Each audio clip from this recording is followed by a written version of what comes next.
This historical example will also illustrate why it is almost impossible to shoot down such an aircraft in the reality of the Russo-Ukrainian war. How possible it is for Ukraine to intercept and destroy a Tu-22M3 strategic bomber, Defense Express discussed in one of our last year's articles. The Patriot air defense system at Ukraine's disposal, with its 160 km target engagement range, was central to the discourse. The conclusion was, yes, technically possible but too risky to even try. In response, one might disagree because Georgia actually managed to take down a Tu-22M3 once in 2008, and the country achieved that without having a Patriot. Moreover, the Russian sources claimed they lost their valuable aircraft to a short-range missiles. Ukraine missile scrapping system. all 423 However, on strength is a reveals large that it's not that simple to repeat the Georgian success. First of all, Russia deployed its Tu-22M3 to the war zone in the role of classic bomb delivery vehicles, i.e. for carpet bombings against military and civilian infrastructure. For these strikes, Russian aircraft had to fly over that target, thus entering the operational range of short-range anti-aircraft missile systems of the Georgian Aviation and Air Defense Command. Yes, it was very untypical of Russian armed forces to expose their strategic bombers to short-range anti-aircraft missile systems. This is attributed to the Russian military being completely confident they had completely destroyed Georgia's air defenses. Therefore, they thought there was nothing to fear and they could use Tu-22M3 for delivery of free-fall bombs just like they did in Afghanistan or Chechnya. Not for long though. According to Russian sources, a Tu-22M3 was shot down on August 9, 2008, about 50 kilometers from the Georgian city of Gori, by either a Luk or Osa air defense system. The circumstances of this incident are even more interesting, as they demonstrate the extent of disorder in the Russian army back then. To begin with, the Russian aviators did not at all conduct reconnaissance of the area which they were planning to enter during the mission.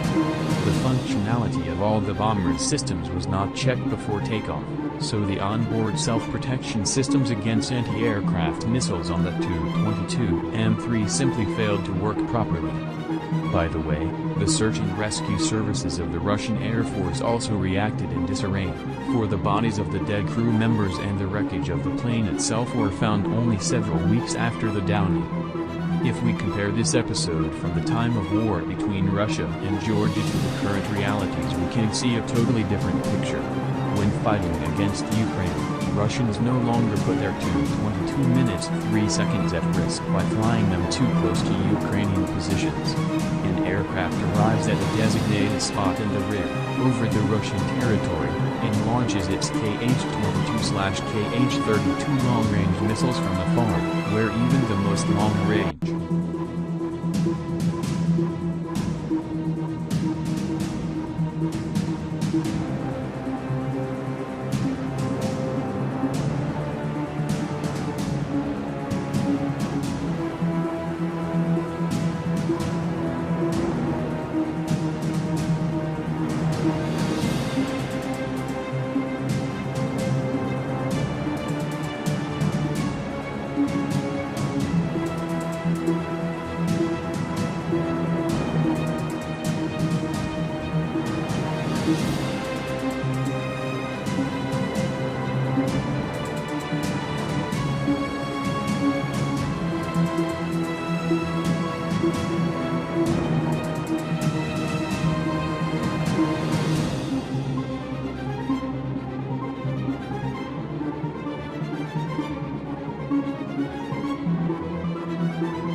but also has a heavy cost of around $300 million, leaving one less for tomorrow, also showcasing Ukraine's capability to do precision strikes far into Russian territory, evading Russia's surface-to-air missile system